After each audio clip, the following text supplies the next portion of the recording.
No, it's still that 1-2. The Toyotas still lead overall. Sebastian Buemi, he was 2 minutes back. Alonso's had a great run during the night. And Buemi in the number 8 now leads this race by 32 seconds from Kamui Kobayashi in the number 7. So that car has gone from a 2-minute deficit to a 32-second lead. Yeah. Now, and so just before I popped off last night or early this morning, I was watching the times, and yes, Alonso was setting some competitive times, a little bit quicker than the other car, and as it is at the moment, 3:18 to Buemi and 3:24 to Kobayashi on the last lap. So perhaps number 8 does have a little bit of an advantage. There's a bollard in the middle of the track. There is. Somebody's knocked that just now. I saw it land in the middle of the track. Buemi's on fresh tyres, Peter. They swapped from Nakajima to Buemi just before you came in. Well, not just before you came in, but about 4 or 5 laps ago. Kobayashi has stayed, and they did a fuel-only stop. So Buemi's got the benefit of new tyres, and he's cracking on. So we're on board with the number 68 car in 3rd place, Joey Hand. In that Ford, 22 seconds now behind Leeds in the 91 car. And that's steadily come down, hasn't it? That was in the 30s earlier, so they're chipping away. Is this Ford going a bit slowly? Just a different kind of camera angle. Right. Didn't sound, I know what you mean, it didn't sound like it was revving as much as the Joey Hand car. Also, Peter, you missed a tremendous rant by Alessandro Pierguidi, who got out of his AF Corsa Ferrari. That is the leader in GTE AM. That's being forced wide by a P2 car there, it looked like. But choosing to come back onto, sort of half into pit lane, and then choosing to come back onto the racetrack. Yeah, Pierguidi got out of the Ferrari. This is a complete joke. Why we have the bumper? We just go around and we're burning fuel. We're burning fuel. That is the TDS. Is that one of the TDS car? But it's only got one light on the rear wing. It doesn't look like it's going all that quick either. It's a Ligier. So it's but they might have to have a rear tail change so that everything is all illuminated. Great view down onto the first corner. Going up towards the Dunlop chicane. The Toyotas 1-2 ahead of the Rebellion. A 10-lap lead of the Toyotas over the 2 Rebellions, number 3 and number 1. G-Drive lead in LMP2 ahead of the Panes Barthez competition car. The Signatech Alpine in 3rd. The IDEX Sport car 4th in class at present. United Autosports 22 next up.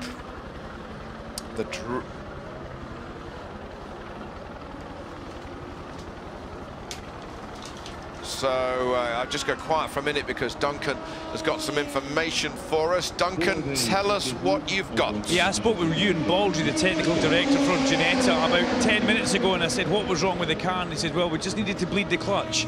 And I said, okay, so you lost fluid? He says, yes. I goes, that's never good. He says, we think it was just the nipple that had come loose. And I said, well, let's hope it doesn't rear its ugly head again.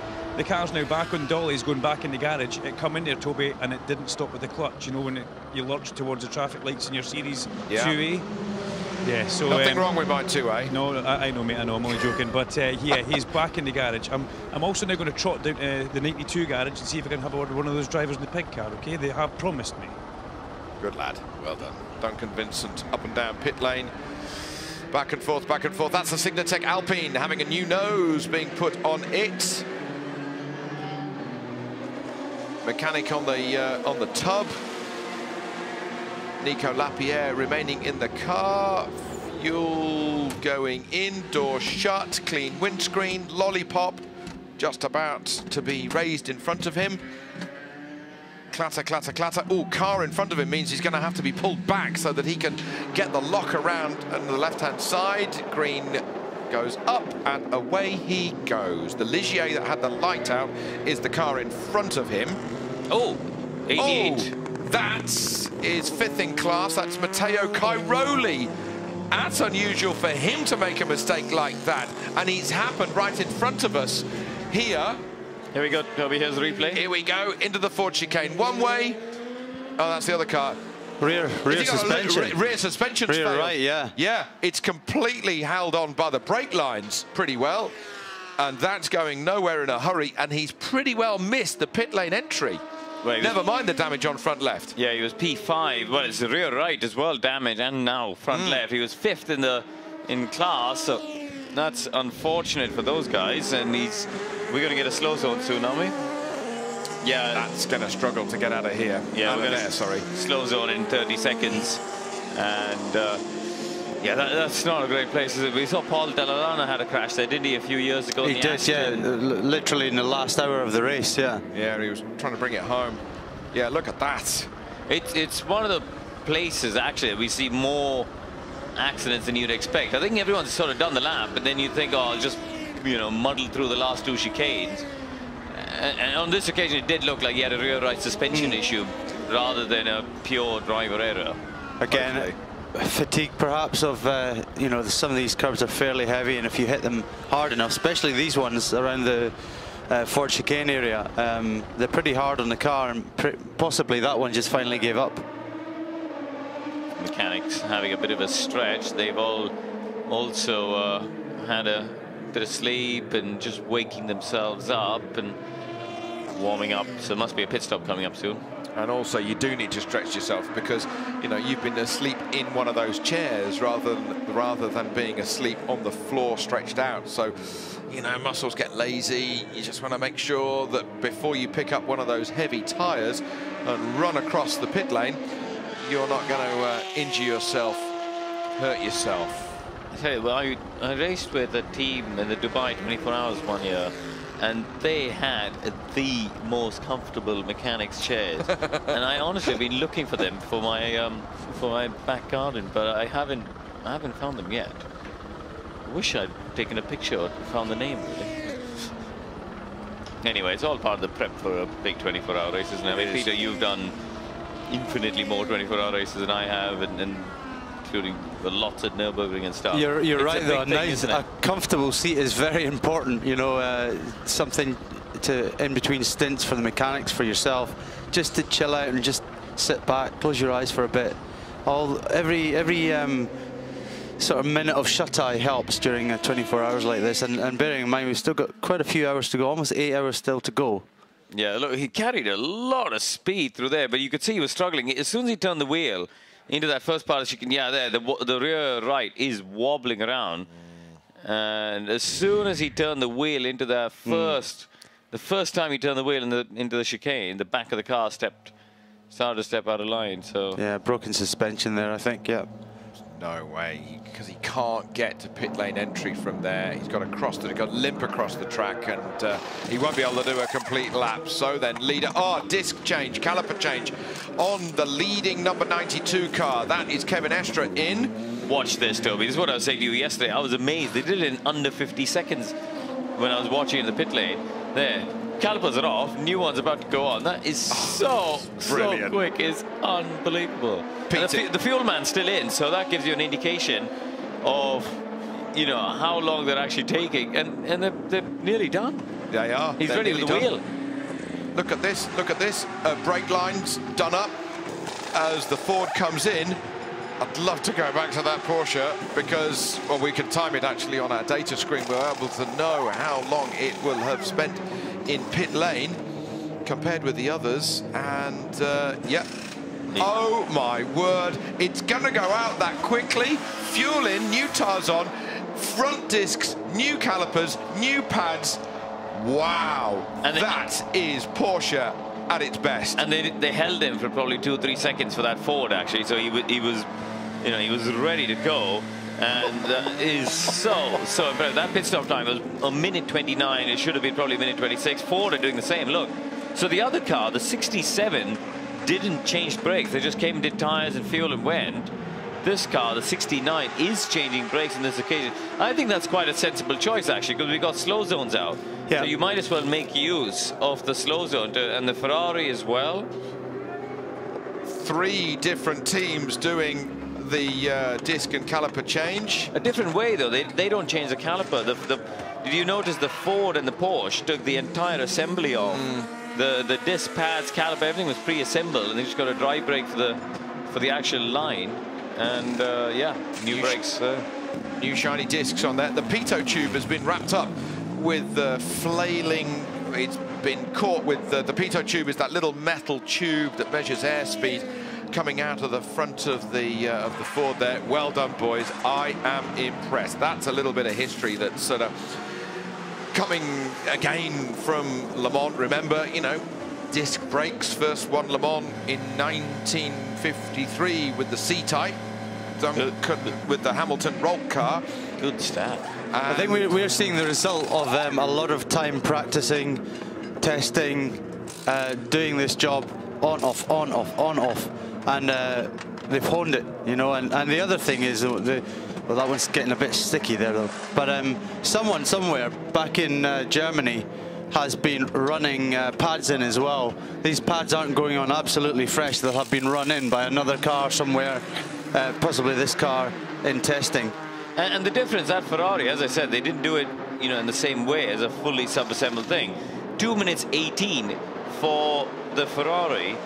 You know, they basically lost the best part of a minute. They've lost about 50 seconds. If I think the Porsche could have done it in 1:26 without being held, you know, they've lost 52 seconds of Ferrari. And just to explain what Karun's talking about, that's the time from pit lane entry to the time of pit lane exit, not just the time that the car was stationary for. And 1 minute and 90 seconds, fuel, front discs, calipers and pads, and new tyres. And the Ford was actually 1:09, so the Ford is even faster than the Porsche. It was a 67 that changed brakes, didn't it? It was Canaan. Was it? A 1:09? Wow. Well, we'll see. This one's doing it as well, 68 cars, so we'll see it. But on the timing shows Canaan's last stop was 1:09, and it was a 67 car that changed the brakes, so that can't be wrong, I guess. We'll see.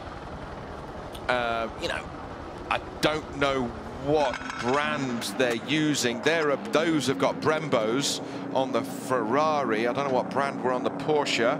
Yeah, this is trying to get that off because, of course, it's hot and all the tolerances are absolutely tight. That's not going to be 1:09, is it? No, that's a thick pair. Get it out. Get a big screwdriver in there, and it won't come out. And you can't, even with those gloves, you won't be able to hold on to that disc for too long. The heat will be transferred through the gloves very quickly. Then he's got this tool here that pushes the pistons back inside the caliper so that he can then get the new pad in, which by definition is bigger, fatter, thicker, better, newer, to get around the disc. The guy with the tyre is waiting. This is a lot longer. There goes the new pads. In they go. A couple of pins will go in the back of that caliper to keep the new pads in. And then they can do the wheel up. Still quick, just less quick than the pro cars that we've just seen go through pit lane. I think what's happening there is they probably just haven't practiced the same way that this kind of factory teams have. Not slow, just less fast. Yeah. Yeah, and that in some ways is the difference, isn't it, between being on a factory team. Yeah, versus all the T's are crossed and I's are dotted, and you know, with the factory teams, it's all about practicing and preparation and money. You know, they just put much more money into it, and when a privateer team doesn't have the money, then that's where they fall down. Over a Nürburgring 24-hour race with your BMW, Peter, do you need a disc change, or is it just pads? What are the variables? I think one change. Yeah. Of course, we're running ABS. These cars have no ABS. So yeah, we have a disc change, pad change. But to be honest with you, as we talked about this yesterday, and how I'm very much. That's my job. I do my job. I get out of the car, I report to the engineer, and I walk away. And beyond that, I don't know what goes on with the car. It's none of my business.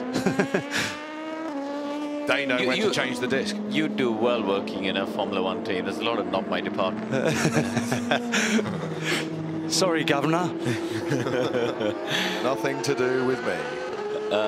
So Jan Lammers from 9th place is in the pits with his De Lara, the Team Netherlands car. So they're plodding along, not really in contention with the car in front, 4 laps behind. But they are, I suppose they're on the same lap as the number 37 Malaysian lineup in the Jackie Chan car. So they've snuck back into the top 10 of LMP2. Matt Campbell, Christian Reeds, Julian Andlauer, the young driver leading in GTE AM, just going past the bottom of your shot. There is the number 85. That is the Keating Motorsport Ferrari.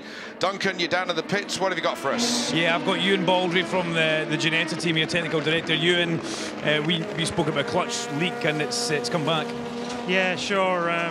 When we had the problem initially, we just went through a bleeding process, managed to get the car away, so we were being a bit optimistic, it seems. Turns out that we've got some sort of fluid leak in the bell housing, so whether the seals have got on the actuator or there's a split hose or something, we'll have to wait and see. You guys have been at it for hours and hours and hours. I mean, they deserve a medal, don't they? Well, we're not going to be beaten. We're going to get this thing to the end one way or another. If it's in our sort of power to make it happen, we'll do it. You know, the guys have been flat out for weeks and weeks and weeks, and there's only one of them that's actually ever done Le Mans before. I've never done it either, so we're committed and we're going to make it happen. I think it's hashtag We Are Ginetta, is that the way? That's it, We Are Ginetta, you got it, yeah. Okay, thanks for talking, mate, thank you.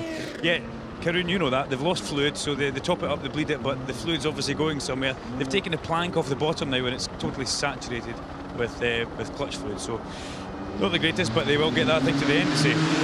Yeah, thanks, Duncan. I didn't realise that so many of the crew haven't done it before. That's a brave move, isn't it? Coming to Le Mans with, you know, you want to have an experienced chief mechanic, experienced team manager to know the rules, because the rules here are different to other races and quite complex, and you do need some properly experienced people. We did see, by the way, some smoke at Tête Rouge, Toby, didn't we? Well, I saw a very slow Gulf Racing Porsche, the number 86 car, with Mike Wainwright at the wheel. That was going not very quickly at all. Peter? Yeah, I didn't see that myself, but the clutch issue with the Ginetta, it reminds me of the time we raced together here in 2012 in the P1 JRM car, and we lost the clutch about halfway through the race. It was before midnight. Yeah. And we did 16 pit stops or something on just the button. With no clutch, just out of the pits. And of course, once you get on track, you've got your paddles, you don't need the clutch anymore. So we just figured, let's not mess with it and let's just keep running. And we got to the end. We even got a podium in privateer P1 class. I totally forgot about that, actually, because we had to leave it in first gear, and the starter motor was really good, wasn't it? It would just start on we the button. kept thinking, sooner or later this is going to give up, and it didn't. Yeah. Into the pit lane come... into the slow zone, because they are still repairing the barrier, the tyre wall, opposite our commentary position, where Matteo Caroli went in with the Dempsey Proton Porsche after a suspension failure, pitched him off the racetrack, and he had, well, he wasn't even a...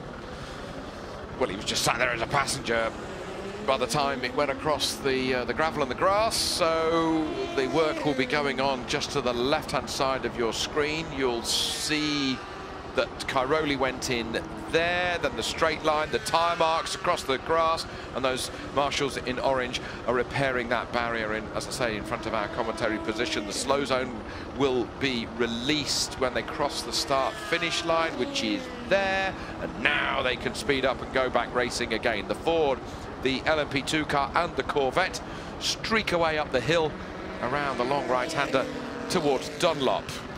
Something I've missed, and is that the Lotterer car has gained the 2 laps back on the Thomas Laurent car. So the 2 Rebellions seem to be on the same lap.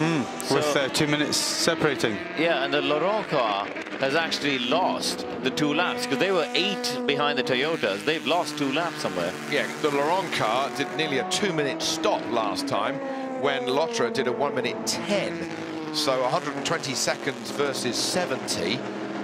That helps along the way as well. But that's only a third of a lap. That doesn't explain the other 1.75 laps. True. Well, 1.66 laps, I should say. But it's, yeah, so something's happened with that number 3 Rebellion, and that's allowed the number 1 car to get back onto the same lap now. Looking at Scott Dixon ahead of Mike Rockenfeller. This is a battle for position, and the closest battle actually we've got on track, only separated by a second at the moment as they head down the Mulsanne Straight towards the second chicane. The track starts to dip slightly downhill. What have we got here? A lock up for the slow zone, but a lock up too much. I'm suspecting that's the amateur driver in that car. That is the Dallara. The Jumbo Dallara, is it? Yeah, Fritz van Aert, you're right. So Fritz van Aert. So we heard about this. The drivers and drivers briefing were told that come into a slow zone, come into it quick. Don't, just because you know one's coming, don't slow down too early. So what's happened there is that the drivers come to the slow zone, hit the brakes, got the car down to 60 or 50 even, locked up, and the car behind's had to take avoiding action because the car in front's going too slow. It's a real amateur driver type thing to do. You've got a pro driver coming behind who's going to slow exactly to 90, 80, right on that line, and then the other driver's not quite got it right. Dragon Speed, big off for the Dragon Speed car, the number 10. It's on the exit of the middle of the Porsche curves. Round he goes. He's going to go across the gravel. He's going to go in backwards, and that's a big hit. That's a nasty snap for the Dragon Speed car. And if he's going to be able to get back to the pits is the next question. Will the suspension be damaged? Young Ben Handley has gone in, and that's a big off. You don't have small offs in the Porsche curves. No, you don't, and it's that is a big hit, and that's going to add to Elton Julian's frustration. As you know, Duncan spoke to him earlier, he's had a tough race.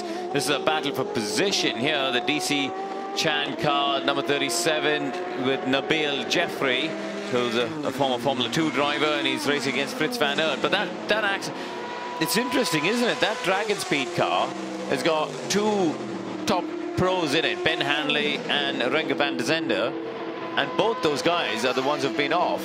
And actually Hendrik Hedman, he's a bronze-rated driver in the LMP1 car, the only one in there. He's sort of managed to keep his nose clean, and you know, that'd be a slight frustration for the team, because actually you know, that's an expensive accident, and they were not really racing anybody. You know, they were, what are they now? They're 14 laps behind the next LMP1 car. They're miles ahead of the car behind them. So they're not, they're sort of, it's an unnecessary expensive accident, that, isn't it, for the team? Well, let's just wait and see what's going to happen here, because hopefully Ben will get out okay. We'll see a replay. And I'm sure I saw the front wheel moving. Oh, okay. Now that is the slow zone braking that Peter was talking about. People just putting it on its nose down to those 80 kilometers an hour. Was somebody a little bit late there going into the slow zone? That's 50 miles an hour there, and that's a nasty crash. And also, when I say, you know, the way it whipped round, Peter, the way it whipped round is nasty. Now, Duncan, you're down in the pitch. You might have somebody for us. Let's have another look. Is that front wheel? No, it's oversteer. Do you not think he was just catching the oversteer? Possibly, but he was. Then that means his hand movements must have been so fast. Yeah, but he was on the marbles, and I wonder if he was just trying to catch a snap of oversteer. He won't get that back. Look at that rear left. It's held on by the brake lines, and Elton Julian looks on, and watery eyes. All the effort falling apart. Amazingly, it's under its own steam.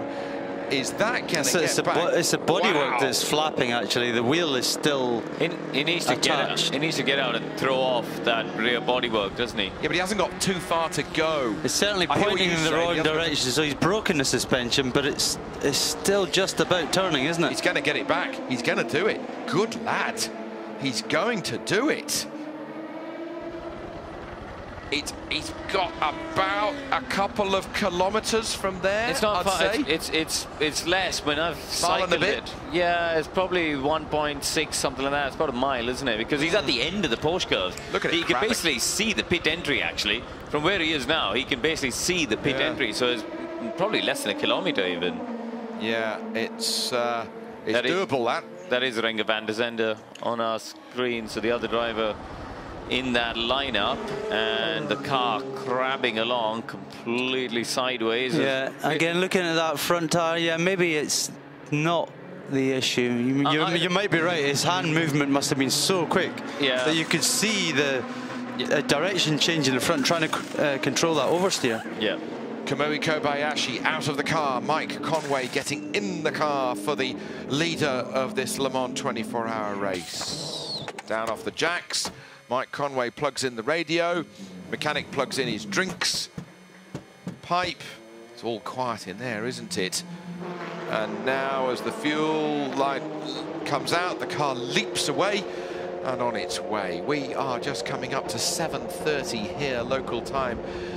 In France, that car will get back to the pits at walking pace, running pace, with Ben Hanley, the 33-year-old. He's going to do it. He's going to do it. He's just coming in pit lane entry at the moment, and he'll be coming past the front of our commentary box in a moment's time. Lucky to get away, lucky, because, you know, when the car went in, the sort of whiplash as it gets turned around, you know, can catch the driver. Yeah, I mean, this is a team who, you know, they've come off a difficult race at Spa, where Pietro Fittipaldi had a monumental crash at Eau Rouge. He's ended up with 2 broken legs and, has, you know, missed a load of running, including at Indianapolis and IndyCar. But yeah, it's been a tough graduation so far into LMP1 for Dragon Speed. But he's just about to get to pit lane when he appears from behind that green banner. He's gonna do it, whether or not he's bringing it in on the starter motor. Anything, just get it home. It's on its own power. I think it's on its own power. Okay. I don't think it's just on the starter motor, but, you know, there's a lot of damage there. They're going to be in the pits for a while, aren't they? There's I'm sure Duncan's down nearby. Duncan, there's a very crabbing car coming towards you, and it does not look like anything that's going anytime soon. Yeah, it's the rallying mentality. Just get it back to service. Just get it out of the stage. Old-fashioned rallying, you'd be servicing out of the stage on the side of the road. Just get it to some mechanics by hook or by crook. And that's exactly what you need to do here at Le Mans. Look at the angle of that wheel. Suspensional damage. This jack still work. Get it under the dollies and get it into the garage.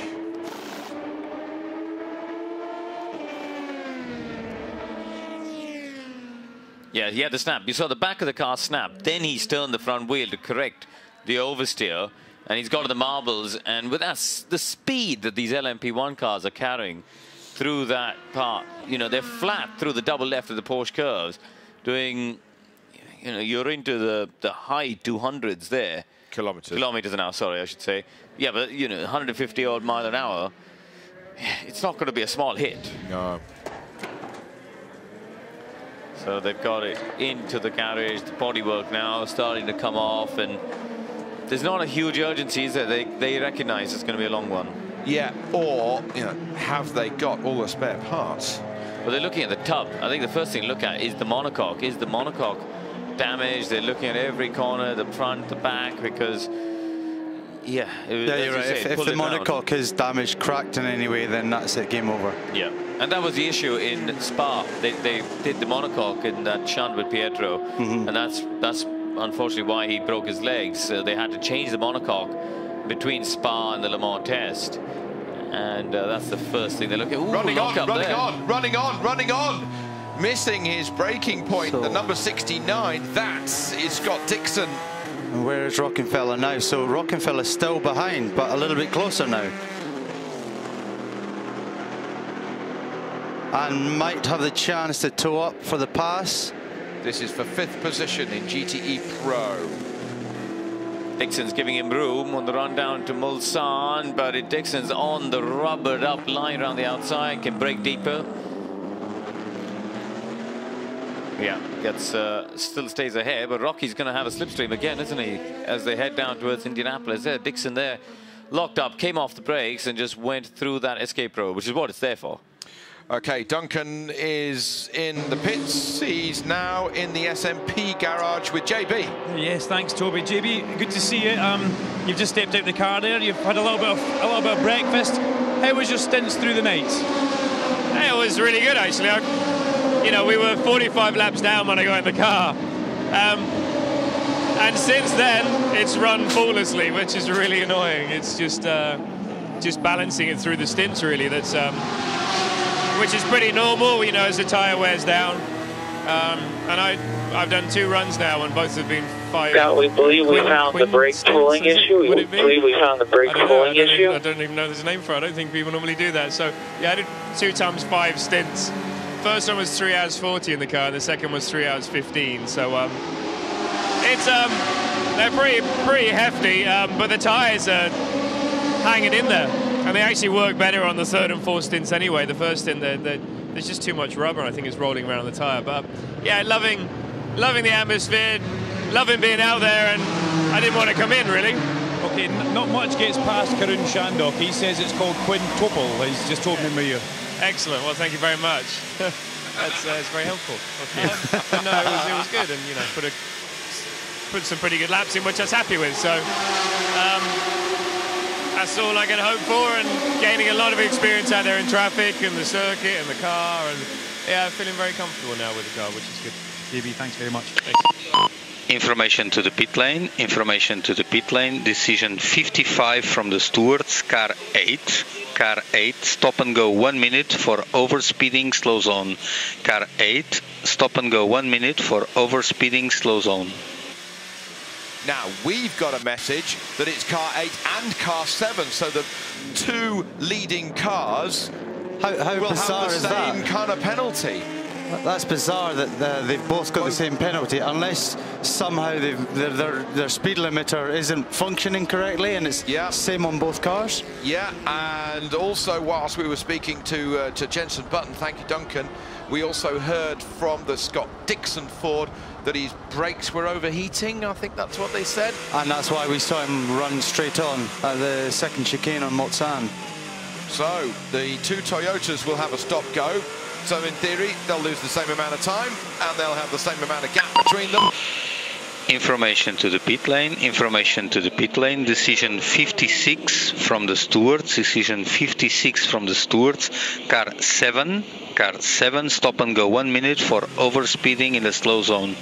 Car 7, stop and go 1 minute for overspeeding in the slow zone. Sounds like it won't be the last we may hear from race control with people going too fast in the slow zone, because, Peter, we've seen so many people locking up and all in a bit of a tiz by the time they arrived at that slow zone white line into the Porsche curves. Yeah, I'm still a little bit confused why it's that both Toyotas. It's just doesn't seem right. So therefore, to me, I'm thinking it's got to be something to do with their speed limiter, and therefore both cars have it, because it'd be a real coincidence if both Buemi and Conway both got caught out by the slow zone, unless we're going to see a few more cars getting caught out, and perhaps it's because the sign came out too late or something like that. For now, stay on track. For now, stay on track. Okay, so they are going to be preparing for their stop-go penalty. In the meantime, Duncan has got Michael Christensen, yes? No? I think he could be a couple of minutes away, but we just caught the end of that radio. For now, stay on track. I wonder if that's because they're arguing, but you know, with the stewards about no, we didn't speed, we didn't. You know, what's up with you? So yeah, there could be an argument going on right now about whether they need to take this penalty or not.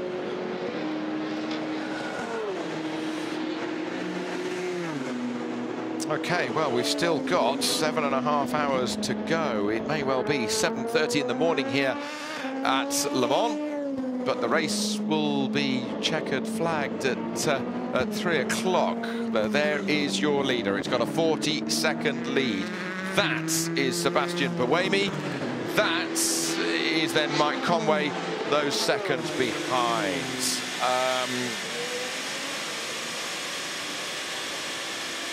As we ride on board down to the Mulsanne corner. Buemi at the wheel here. 40 seconds ahead of the sister car of Conway, number 7. And further 10 laps ahead of the Rebellion in 3rd place. So a healthy gap. It goes back to what we were saying in the first couple of hours of the race. It's theirs to lose.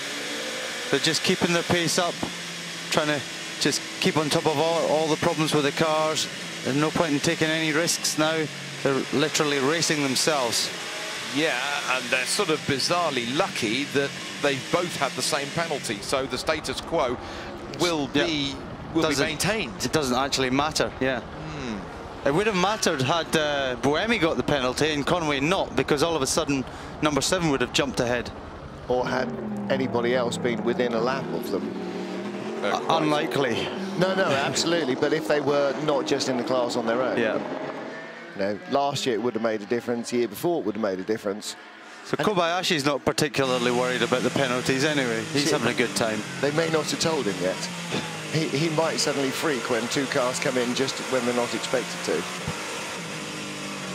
You think, though, that trying to argue the toss toad with the stewards might be a bit of a losing job, because they didn't just randomly go, yeah, you probably did.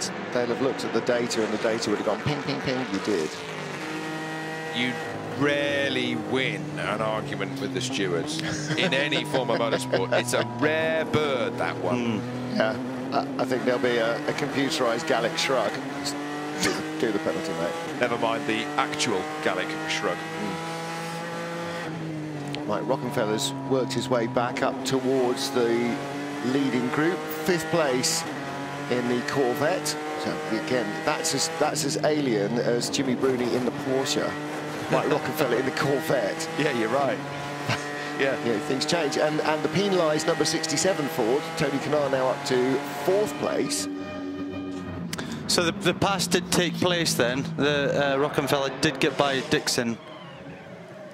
Now then, the lead car comes into the pits for its stop-go penalty. It'll sit there for stationary for those 60 seconds. That's the second 60-second stop-go penalty that it has been given in this motor race. Sebastian Buemi, he was speeding earlier on.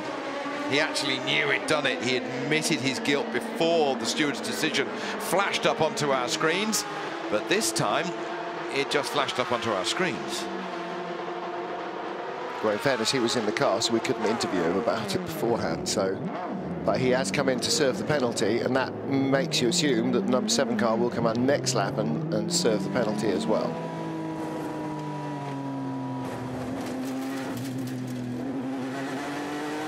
Scott Dixon at the last timing beacon was a 1/4 of a second behind the Corvette that you see right in front of us now. 15 degrees track temperature, by the way. Synchronised 60-second stopping. Synchronised sin binning, that's the thing. Correct. So Buemi goes away and the lead will be unchecked. Look at Buemi's in-lap. Was he annoyed? Was he? Yeah. Purple sector 2, purple sector 3. Now, of course, Alan explained that you get these on an in-lap because you can fully discharge the hybrid system without needing to carry the energy to the line. Now, Duncan Vincent is down there in the Porsche 911 RSR garage with Michael Christensen, who's continuing to lead the GTE Pro class. Duncan. Yeah, thanks very much, Toby. Michael, first of all, it's going very well for both Porsches, the 91 and the 92, but you guys are in the plum seat. How was the night for you? Yeah, definitely does go very well for all of us. Here in the Manthey team, we're really happy to be where we are. Of course, we're quite in a comfortable situation in the 92 car. With that said, we have to keep the lead. We have to try to keep focused. But yeah, how did it happen? We were just a little bit lucky, to be honest, with a safety car. We were fighting for the lead. We tried to make a gap to the rest of the field in the beginning of the race with some single stints. in order to have an advantage if a safety car came out. It did happen, and we did get the advantage. So, and now we're here with a 2-minute lead. If it does come down to it towards the end of it, will there be team orders thrown in to make sure you guys don't race each other, or is it you're allowed to race? I will see. It was quite a hairy moment in the beginning of the race. I'm sure the other guys also wants to win this race. We'll see. It's a team sport, but on the other hand, we also have to think for ourselves. But we'll see when that time comes. I hope to stay a bit ahead of the other guys to avoid that situation anyway. Thank you very much. No, thank you. Well, he's being as honest as you possibly can be. They were working single stints in case there was carnage at the beginning of the race. Turns out there was carnage at the beginning of the race, and they did get a break. They got a break not once, but they got a break on both safety cars. They got one safety car group ahead, and then they got another safety car group ahead of their rivals. Massive gains, and it was just one car. All the others, if you remember, they were all in a fight, nose to tail, like literally seconds apart between 8 cars, and it was only the 92 car that managed to just make that extra jump. I'm just looking at the screen now. Slow zones speeds under investigation, so we might not have seen the last of the penalties, and it does make me think that something was just not right with that last slow zone, as in, and I remember this from a day ago when I had a race. Do you remember I won yesterday in the Aston Martin Festival race? So I was out on track, and I got a yellow, and I'm like, okay, I've got a yellow, no problem, I'll back off. And I come around the corner, no yellow, back on it again, and then suddenly an 80k, and I was like, oh, where'd that come from? Because I had literally a green flag, and then it went straight to 80. So sometimes there's a miscommunication between the marshals. That was a tweet that we had from somebody about the first Buemi stop-go penalty, after he admitted in car on the radio that I thought I had been speeding in the yellow. Somebody on Twitter looked at the onboard and said, yeah, there was the graphic and the countdown and the yellow flags were all out of sync. We had a shot like that 3 or 4 years ago, didn't we, with a car, was it an Audi or Porsche, I don't remember now, going green when the flags at the corner still showed yellow, and we got again down to that thing where the flags supersede everything else. If the marshals are waving a yellow, even though it's been declared green, if they see something that needs a yellow, they'll wave it, and they can react more instantly on the scene than the race director, who can't see what they're looking at. Little mistake by the #1 Rebellion. Andre Lotter at the wheel. Yeah. Well, here's the big lock-up from, is that Fritz van Aert still in this car? There's a jumbo car that had an exhaust problem earlier. Looked for a while, there was a big fire on the right-hand cylinder bank. Looked as though they'd lost a cylinder, but in fact it was just something in the exhaust. I think rubbing on the bodywork had shifted and was actually setting the bodywork alight. Scott Dixon made the pass on the Corvette then, didn't he? Got ahead of Rocky. So Mike Rockenfeller in that yellow Corvette down to 6th position. The red, white and blue car, which is distinguishable by the yellow mirrors, is the 69 car, also now distinguishable by the tatty red tank tape on the front.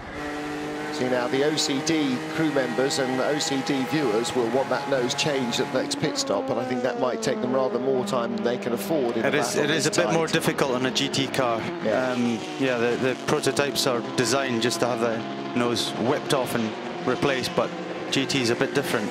Yeah.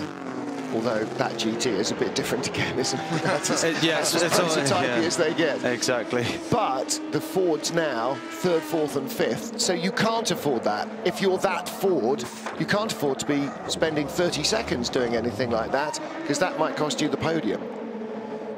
We saw more work going on which of the 2 BMWs in the pit lane. It was the 81 car, wasn't it? That was the car that had the second of the 2 cars to have that left front damper problem, also had a brake change at the same time. Sister car out of the race after Alexander Sims had is off in the middle of the Porsche curves. So Martin, here's a black pen. Do you want to do the honours for number 82? Go to sleep for 2 hours and the marker gets wielded again. We've still got such a remarkably low rate of attrition, haven't we? 82, Augusto Farfus, Antonio Felix da Costa and Alexander Sims out of the race, and in fact that is our first pro car, isn't it, in the GT class? Second, yeah. Second, rather, yeah. 94. Yes, that went out quite early on, didn't it? Well, yeah. Relatively early on in a 24-hour race after about 7 or 8 hours. Here's the leader of the class, though, Kevin Estra. 2.5-minute lead over Richard Lietz.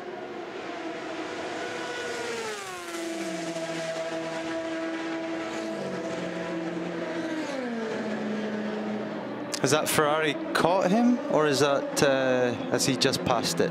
Well, his last lap was a 2:54, and the 52 and the 51 Ferraris are doing 3:54. They're doing 3:53s and 3:55. So is that 71? I'm not sure which car it was. One hand on the wheel, up the gears. Yeah, it does look like the Ferrari's closed up on him. Obviously just to unlap itself, it's not fighting for position. Closest Ferraris, 52 in 7th place, and 51 are both at least a lap behind and verging on 2. But you're right, it does look like he's trying to unlap himself. Here's the number 26 G-Drive car. This is still the race leader in LMP2. And again, we're in that stage where a Formica tabletop isn't helping us much, because this is definitely getting into touchwood territory. It's daylight, and there's only 7 hours to go. We're 2/3 of the way. See, here at Spa, you'd have got another massive tranche of points for leading an hour ago and for the top 10. But here at Le Mans, you've actually got to get the job done. So Roman Rusinov heads back out. Duncan, have you got some news about the number 10 LMP1 Dragon Speed car to give us? Got something up your sleeve on? Maybe is it going to continue after that big accident that befell Ben Handley in the Porsche Curves, Duncan? Not with us. He'll be back in a moment's time. There brief bit of noise. Sorry, Duncan, yeah, can you give us an update about maybe what's happened with the gearbox, the mounting on the number 10 Dragon Speed car? I can. I've not got anything official from Elton yet. He's still debriefing with a few guys, but I've heard from a few mechanics, you know, the cutthroat sign. I sent you guys a picture. There's a crack through the adapter, which you would call the bell housing. Yeah. And it goes from just below where the shock absorber mounting point is. Yeah. And there's nothing happening with the car. The car's up on jacks. They're now actually hoovering the floor just to tidy up. So it looks like you might have to have that black marker, Martin, at the ready. I will give you an official update on the 10 car in a minute or two. He's got it in his holster. It's ready. Absolutely. As I said earlier, I don't like to apply the marker of doom too early, because the Tipex of redemption is, it just makes a dreadful mess, and then you have to go over it, and of course it, So we'll wait. Hopefully we'll get a word with Elton. That's a disappointment really for the Dragon Speed car, and actually that's also a disappointment for those Dallara chassis, because that was the last one of them that was still running healthily. They were 5th in LMP1. So now 5th in LMP1. We've got 3 TV remotes, and Peter's got them all. I am the remote king, except I'm going the wrong way with this one. That's okay, because you've accidentally changed mine onto the page I need. Perfect. 5th in LMP1 is now, or will now be, Mike Simpson in the number 5 Ginetta, although that is in the pits at the moment. Has that been in the pits for a long while, or was that the car we saw from the helicopter a couple of minutes ago? 50 laps down currently. Yeah, but how many was it when it went into the pits? You can see number 10 and number 5 in the pits there on that graphic. I thought we saw it go in a couple of minutes ago when we had a helicopter shot. Well, we know one of them was having clutch issues, so it was the number 5 that was having the clutch issues. So yeah, Mike Simpson at the wheel now. Which means that in 2 laps, the SNP Racing Dallara that was last, the number 11 car, and was last for lap after lap after lap, that took ages to even get past the number 4 Coles and the 94 Porsche, will start to move up the order, because Michael Alishin is still circulating, and if the number 5 Ginetta, Mike Simpson, stays parked in 2 laps, The number 11 car will go from 7th to 6th in LMP1.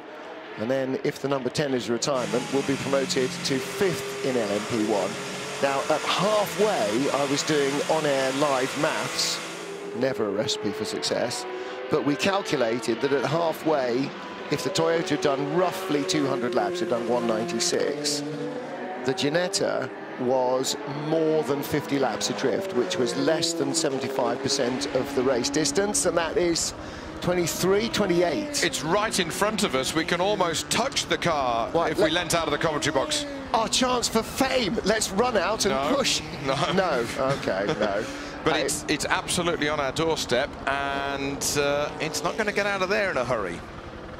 Yeah. I see he was trying reverse as well as forward, so yeah, he's well and truly beached. However, he is also at pit in, so wherever they pick him up and drop him, he can come into the pit lane, so they will logically pick him up, turn him round and drop him heading into pit in. We're going to have a slow zone in this part of the world. Yes. What, France? Department de la Sarthe, or just us? Department de la Boîte de Commentaire. Yeah. Post-commentaire, the yellow flags are waving.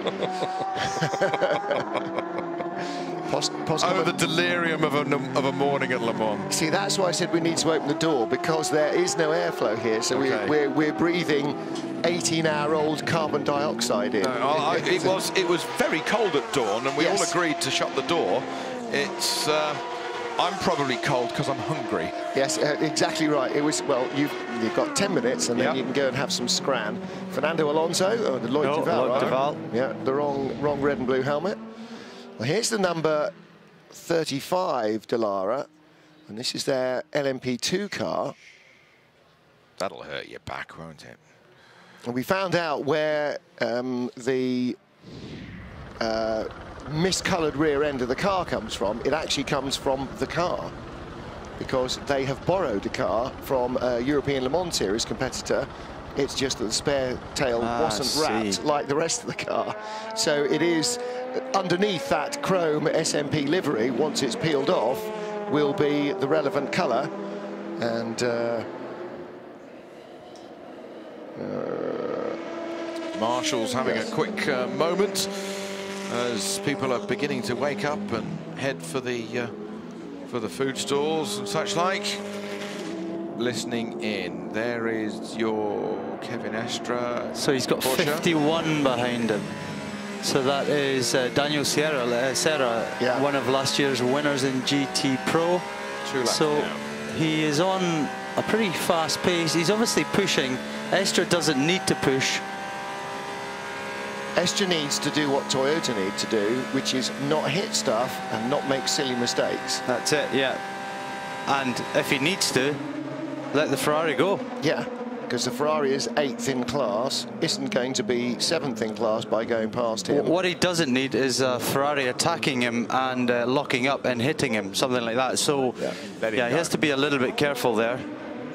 What are they doing, changing here? They are tie wrapping the top of the fuel hose back to the top of the fuel hose mounting, or the bottom of the fuel hose mounting. They were just re-securing it. Looks like it's not quite as secure as it might be. Maybe it's had a snag, maybe it's been caught in something, maybe someone else's accident has happened with that fuel line and it's been pulled out of the bottom of the fuel tank. There is great view of this new snatch system. All cars have roofs now, and all cars have to have these 4 mounting points in the roof.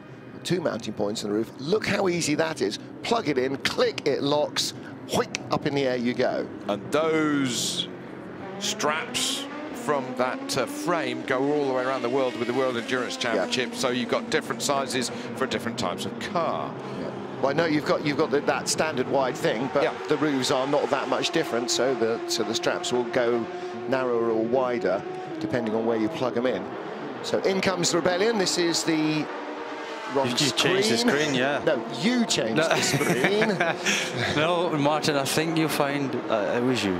So that's Andrew Lutter in the pits. Right, we'll rewind the tape to where I go, I don't need to because you've just changed all the screens. Andrew Lutter is in the pit lane, and this car has been 4th. Got 3rd because it was a lap down to its teammates after it had a problem. Its teammates then had a 2-lap problem. And then the number 1 car had an identical 2-lap problem, which dropped them back a lap behind their teammates. So Andre Lotterer and his team almost got back into a podium position, an outright podium position. As it is, they're in a normally aspirated podium position. 28 has been dropped back on its wheels, and Loic Duval takes over from Mathieu Vaxivière. I was asking earlier about the livery there on the fin, trying to remember what region it was from. I was questioning whether it was Basque, but we think that it is not Norman, but what's further out from Normandy, right out Cap Brest. Come on, Martin, you've got to get that brain working again. He didn't go to geography that week. Well, no, see, the problem is Toby's sitting next to my laptop, which is closed, which has got my history of all the useful tweets that people have sent, all the answers. Did you see Loic Duval's car, all the rocks down the side of it that need to be cleaned off before he can go anywhere?